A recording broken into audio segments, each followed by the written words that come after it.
The overhang, yeah, let's put that and do a solid on the bottom. You need to do something solid so stuff can't get up in there. What would you use there?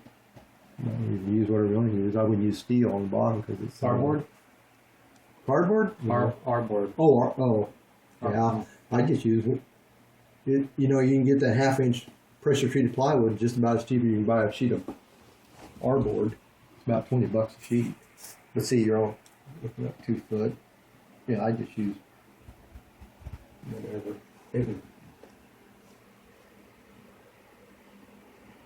What are you playing? What do you use here?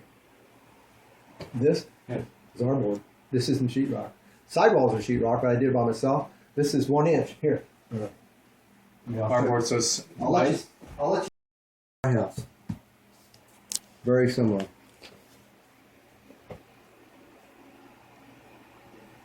But I'll take a little time to get the stuff dug right, get the pre-planting done, and then I'm gonna have a real flat slope, steel on it, and then steel on what? steel rough, be really flat. I'm talking about from one end to the other. Might only have 4 inches of. You can get that deeper rib steel with that seal on it, so you can go like these big commercial buildings. You see them where they're almost perfectly flat and 40 feet on each side. Those things don't leak. It's the way the steel's made. You know, the ribs. Mm-hmm. Fact is, you might be able to get by with pro panel real flat if you put that seal. They got this kind of a steel you put. You know where it overlaps. Put one of those in each one. I don't know. Regular pro panel is not rated for that much. But you're talking about a little bitty roof here. Okay, so if it's a freestanding house, then you have to worry about the. Okay. So much for block lane 101. Okay, the freestanding house then. So if you've got flat land, then you're gonna dig down. You're gonna put a little. So you're gonna dig that out. Here you do gravel. Okay, so a spread footer. Mm-hmm. Now that should be on a free where you're going to go up to the wall or any kind of wall. You need to go. Usually go. Oh, I can get the specs and show you what they do for a womanized footer, which is but the here same gravel over all the way across. Yeah. Actually, I don't. You can do that. I usually just do it flat, cut the grade flat, and then you put your gravel in it here and here, and then fill back in a little bit. So just flat all over. Yeah, because that's a nightmare. That'll constantly hold water up in there. See if you just when you cut your grade, mm-hmm. You know you can have a slope to just leave it flat, and then you come back with a spread footer around the edge of plywood or pea gravel. I'd go at least 6 inches, 5 to 6 inches minimum, because that gives you spreads out your load. So if you go a 12-inch wall, if you go 6 inches, then that gives you another foot of bearing. This is all pea gravel. Yeah, well, it wouldn't have to be. At least where the walls are at, you need that. You can put anything else inside there you want. You really ought to have some pea gravel so anything that gets here could. Oh, this is all above grade. Mm-hmm. Yeah, this is pea gravel, and then we're going to insulate it. Frost protected footer. Oh, that's something you got to do over there too. Mm-hmm. We're going to get that. 4 feet. 4 feet out. 8 feet out. No, that for the Hab Lab. You Yeah. got to get that frost protected. Oh, 4 feet. 8 feet. You 4 feet. ain't going to be able to go 8 foot like all on the west side there. You got to go at least 4 to keep it from frosting. You can do 8 on the north side. The west side, there's the ditch there. Well, you might be able to. That's something else. You really need to get something in there and get that dug out so it can drain. Yeah. See, some places it's really close. Got to get dug out, get the insulation down, and put a little thin layer of stuff over it. And underneath it also plastic. So once again, just exact same as here. Plastic insulation. I just put plastic. one on that. You're gonna have a little pea gravel. I just put the. Well, you can do it. Doesn't matter, top or bottom. I just put it on the top. That's a different plastic on the That's top? a different. Why is that different? Because That's shedding water. This here is specifically to shed water, so this dirt can dry out, and the R value will go up after a year or two. Because water is the worst; it will suck. Like this shirt, you're outside. If it's wet, you're freezing. If it's dry, you're not in the same temperature. Just the water will suck the heat away from you and give it away, and that's why you want it to dry. So out. here is drainage. It's to make it dry. This other stuff here is kind of help make it dry, but it's. You know, it'll keep the moisture out away from your footer. You can go 8. You can go 2 layers that way. I don't care. It may be better. It's better if you could afford it, right? Yeah, because it give you a little more RV out farther. But this queen too. But 4B on all my houses, I only go 4. So the technique there is you got the insulation, plastic on top. And see, you're another issue you got. You got 4 and 6 inches. Do any gravel on below, or I mean, you already have gravel there. Yeah, you need a So like 6 inches of soil on top of that. Oh, you're talking about from the wall out? Mm-hmm. Yeah, a little bit of dirt on top. You want a clean pea gravel so any water gets there it can run out, because you will get some water from time to time. You want it to be able to percolate out. Yeah, the foam. You don't, even if it's just this much gravel, just enough so it's got a layer there that the water can mitigate out and it can't get sealed up and stay there and stagnate and stuff. And then you put the plastic on top of that, and a little bit of dirt, and that.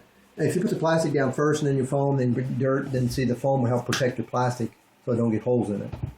And you can do it twice if you want. It doesn't matter.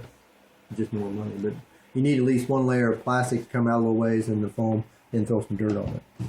Dirt, not So plastic then foam.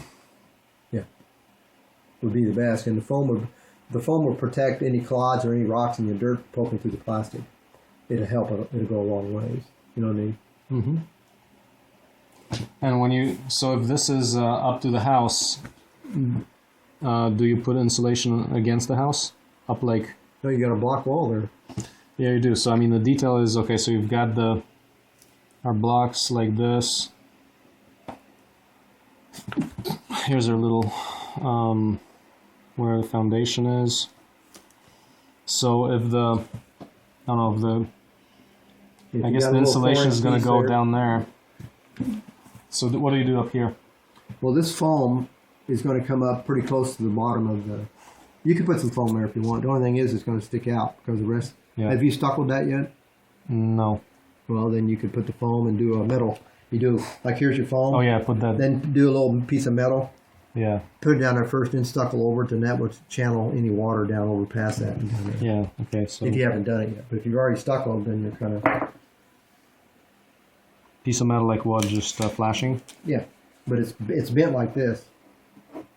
However, comes You up a bend it couple by inches. hand, right? And, That's- yeah, you can have a break, or you can buy it. If you got 1 inch foam, then you want this 1 inch band, and then this comes. Do you want 1 inch 8 feet out or 2 inches 8 feet out? Well, I don't. 2 inches would be better. No, you mean we're talking about just keeping it from frost heaving? Yeah, frost insulated footer. Yeah, whatever you want to do. The thing is, you got 2 foot walls, and so that heat that's in your house, that's what. See, the inside we didn't want to insulate it because the heat will go into your floor and will mitigate out on your floor, and that'll keep this from freezing if this is insulated. And this only works in a heated structure. You can't use a frost protected footer in a not heated structure. Right. So you want it 8 foot out, 1 inch or 2 inches? What would you do? Well, you could go 2, but I don't know if you need to go 8 foot out. I'm saying 4 foot to keep it from heaving. You're not going to get, when you get 4 foot of insulation there, frost won't go in 4 feet. That's the same as I just So do 4 feet of foam. inch and a half or whatever, 2 inches. I just go out 4 foot. Yeah, that'll keep you from heaving, and that'll warm up your footer all the way around too. So. So then metal flashing, stucco over top. Okay. So here, how do you do your footers? So pea gravel here. So say we do this microhouse, like, whatever, 10 foot in a room. Tell me how you do the footer. So if we're gonna do our 14-inch walls, say we do 14 inch. You got it graded, and then it kind of comes off. And then you're going to put some. If this is where we've got it staked for your this is your dimensions for your house. So if your wall is actually going to be here, then your pea gravel needs to come out about 6-8 inches past that, but it needs to be about 6 inches deep. So you just need pea gravel with the wall and then back down, and then this will be your wall. And then your pea gravel needs to come up and out and back down again. This is a spread. It needs to come out farther than a 45. You don't have concrete there? Yeah, you can just use. Oh well, yeah, we do have to have concrete on that. So how would you do it? So this would be your. You still need the pea gravel though. Yeah. Then you'd have a 4 inches of See, normally they say this is 14-inch. Normally, for specs, real specs for CEB walls are real heavy. They recommend a minimum of 12-inch concrete. Mm-hmm.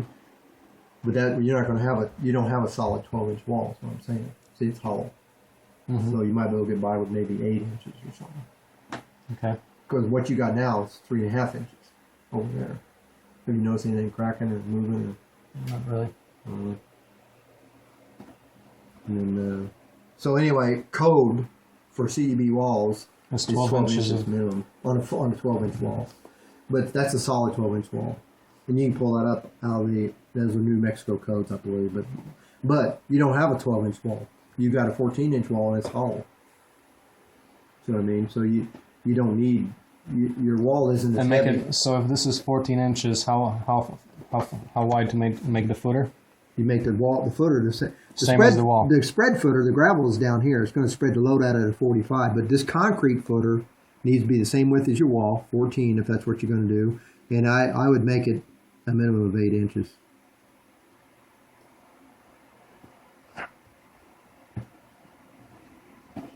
And then you start putting. I hear have the washed gravel, pea gravel go out like 6 inches out and then down. Yeah, make it a little bit wider because it all Modular way anyway, so that we can press for a bigger one. Okay. I'm trying to figure out where you can get by with the least amount of material. It's going to be 10 foot and a little bit more than that. So you need. So it's going to be, if it's 10 feet. Well, we might as well go. It's like you really need 16 footers. 16 to span. So the outside of the wall is going to be 12 feet already, right? And then 2 foot overhang on each side, let's say. Yeah, whatever the dimension is, you're going to add 4 feet. 12 foot dimension, that means 10 foot on the inner dimension. So if it's 10 foot inside, you're going to need 14 foot. So it'll be 14 foot. Unless you want to go 3 foot. Well, 16 because you got the 2 feet of wall. Oh, that's right. We're doing the okay. Then 16. So 16 footers. Okay, so we're going to need 16 footers that are 3 feet wide, but a little less than 3 feet because you got to do this because the details of how you overlap in the next section, the next modular section, that's important. So then you'd be doubling up that 2x8. Well, see the steel wasn't going to be put on this. Remember, we were just going to do 2x8s or 2x12, however thick you wanted it, and put something on the bottom. Yep. And then, but see if you're going to be spanning, if you're going to put them, you're going to have purlins on the top eventually because of the steel, right? So you can't just go a full 4 foot sheet here because it'll probably bow with all the straw. That's what I'm saying. 4 foot ain't enough. You're going to have something here to hold whatever you're going to have, whether it's plywood or steel. Let's see. So we need to do what you need to do is get whatever this is, you need to divide it up in equal things, kind of, huh? Mm-hmm. But then because it doesn't matter on the steel, you're going to have purlins across the top. Yes. Thank you. Did you pick them? No. Oh, I'm sorry. No. They don't even grow around here, do they? Not this. Well, you do it like that. Basically, you got an extra. Yeah, so double it up. Each thing, whatever, no matter how wide it is, this is a 2x12. And no matter how we connect them and put the stuff on it, the next panel will be another one just like it. Okay. And the overlap of the metal. Well, the metal doesn't matter. You're going to have a purlin across there. The purlins. No, but we wanted. See, So we can't make it bottom, modular. We gotta make it modular, man. Well, we can do the bottom we can do the bottom pre-made and have the stuff full of straw and have the plastic on it. Okay. And then you can set that in place, and then you can put the purlins this way on it and then put the metal on. Oh. See, I don't know how if you're going to do so Make them self-enclosed. You make them self-enclosed, so basically you get the whatever unit, and you get a little bit of overhang of the metal somehow, but it has to fit. Yeah, it has to fit because that thing's like that. So It has to the be next right. one has to be right there. And see, this would end up over here. So if we're going to do that, it would be the dimension of the panel, which is 38 inches. And then time you do this overlap, you end up with 36. Mm-hmm. The panels, the pro panels are 38 inches, 38 and some odd. So basically that tells you how wide. So this probably thing you'll is. have your piece of wood there. You have the rib right there. Mhm. The next one you'll have it. And then this other rib will start out here too. Will Right? start out that way. See, it comes Yeah. over, comes over. So you have it comes over. starting out that way, and here you leave that one. So this another one just like this. It will be over here, and then with this piece will just set right on top of it. Mm-hmm. And then just snaps into place. So it'd be 3 foot. You might go get by with 3 foot on OSB on the bottom. OSB on the bottom. Yeah. Yeah. Think it would sag in 3 foot? I don't think it will. OSB, Yeah. Just it would gotta- always be dry. you know, just don't get it wet. Stuff falls How long apart. does it last if it's dry? Oh, Forever. it's like any other wood, it Dry. lasts a long time. But you know, OSB, you get it wet and we used to be this thick and it's Swells this up. big. And it starts to deteriorate. But So if you just paint the OSB, then you're pretty much safe because that thing leaches out, and that thing smells.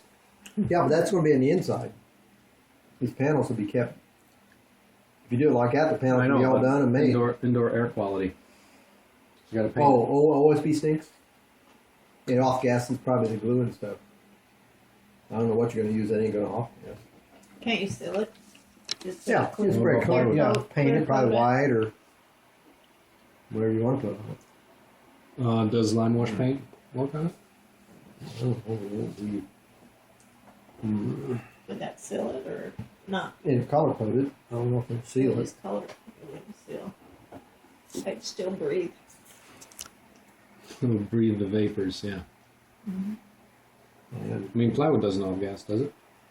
the glues are thermoset glues, so I don't know what you're smelling is probably the stuff out of the wood, isn't it? Or smells No, like it's something whatever else. formaldehyde or whatever OSB Yeah. has. It's a thermoset glue. I don't know, even the thermoset. It seems like it gets wet, it sure swells up. Now regular plywood has the exterior plywood has a thermoset glue. It's heat sets it. But it, all that plywood's, all wood smells, but it has the rosins in it and stuff. Okay, that'd be a way to do that then. However, how much straw you want in there, then, you're looking at a 16-foot strip. And purlins. What would you use for the purlins? 2x4s. Yeah, because the 2x4 is about as cheap as the 1x4. I mean, 1x4s you might as well just use 2x4. Yeah.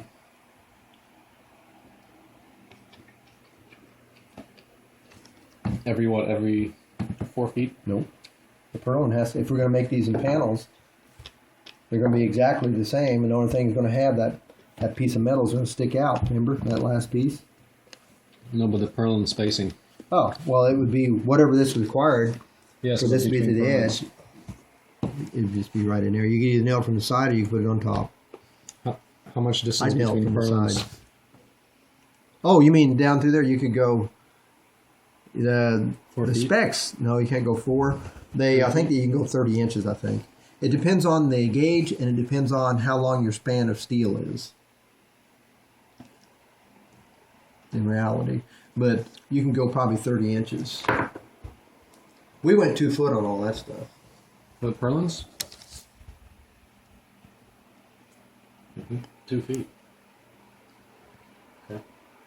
But even if you went 30 inches or 36, then you actually got a 2x4 on its side. So from center to center, it's not really 36. You still got something to push on it.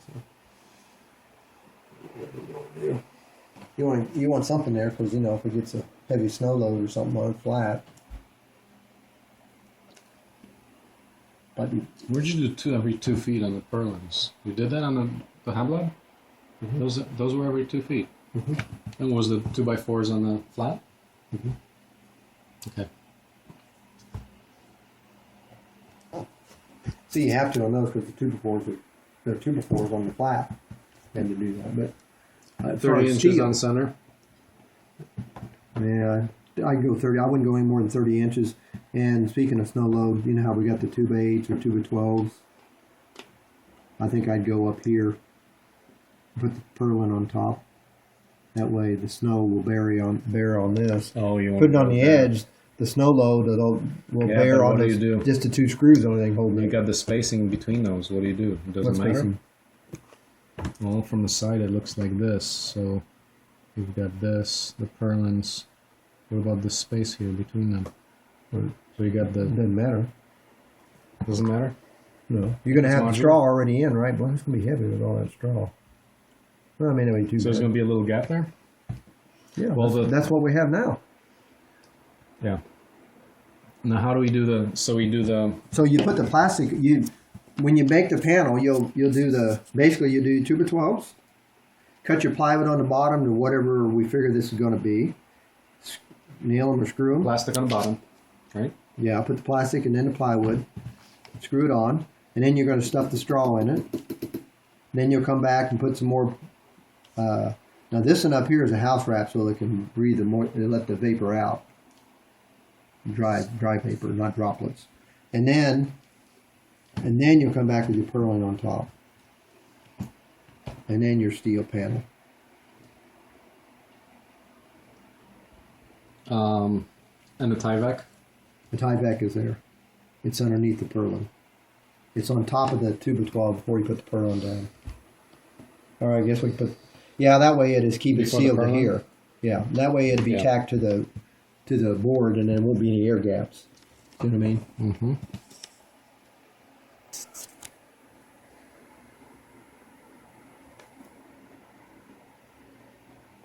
And the best way to get this overall dimension out here is just we'll get a piece of pro panel and measure it.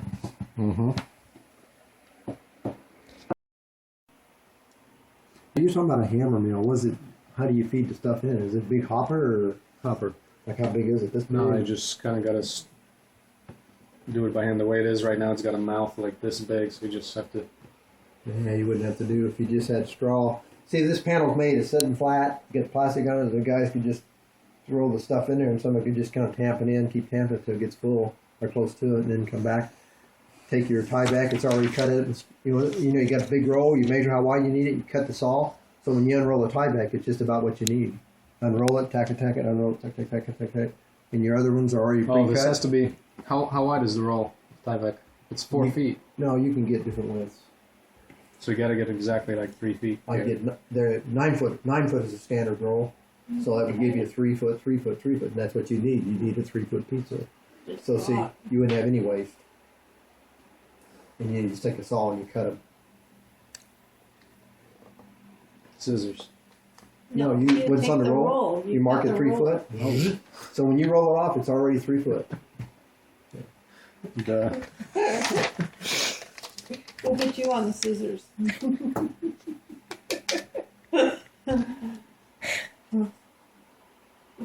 You got that? I think you're a construction director now. Those retarded things from happening. And what I would do, in case these don't quite match up correctly, in between each one, I'd get some silicone or some caulk, maybe some clear. And then before you put that on the piece that's there already, before you put the next panel when it snaps on it, put a bunch of caulk down that. And then when you set it on, it'll give it a better seal. In case it's off a little bit, and you still have a seal.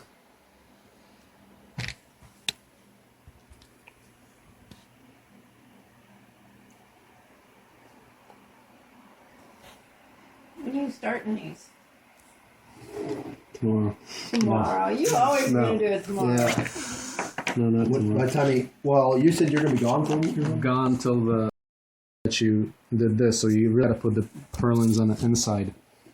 Cap what? The ends of the whole section. You mean the very ends? Yeah. Yeah.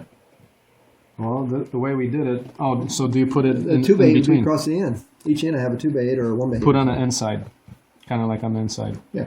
Like Yeah, it'd okay. be right through here. Oh, okay, right there. See, and that's 2x8 and 2x8 on this end. Right. That's So- capped. And then your purlins will go on top like that. Okay, it's still on. Sure, there'll be a gap there, but it doesn't matter. You've already got your house wrapped So down. everything is all the parts. So do you have to put a purlin at the end there? Since that's going to be a little lower Yeah. there. Yeah, but you're still going to have something inside there. What if you just ripped down some plywood and put it on the end down here? That's a cap. Your purlin's going to carry the load. You got plywood on the inside. Because I think we just cut some strips of OSB, the same width as your stringers here. That's exposed to the elements there. So. I know, but these are just pieces. When you get done, you still got to have a long piece there. You just don't want a bunch of little pieces there. You still kind of when it's all said and done, you'll buy a big piece of something that will cover this whole piece. All these panels, you'll come all the way across, and it'll be like another layer there. A piece of metal or something that will cover all that up. So you do the capping with individual, like the 2x8 in there. Yeah, you got to. And you got to do that before you stuff the straw in it, because that's what's holding everything in. Okay, and then at the very, very end, you put a piece of metal for the weather? Metal or whatever you want to put there. You got to put a piece of fascia on it. It's called fascia. And the fascia. So once the entire roof is up, put the fascia on? I mean, it's weatherproof by then, and then the fascia should hang down a little bit farther than the bottom, so that it will drip water off and it won't come back up and drip onto your bottom of your unit, which would be OSB. So it'll stay dry.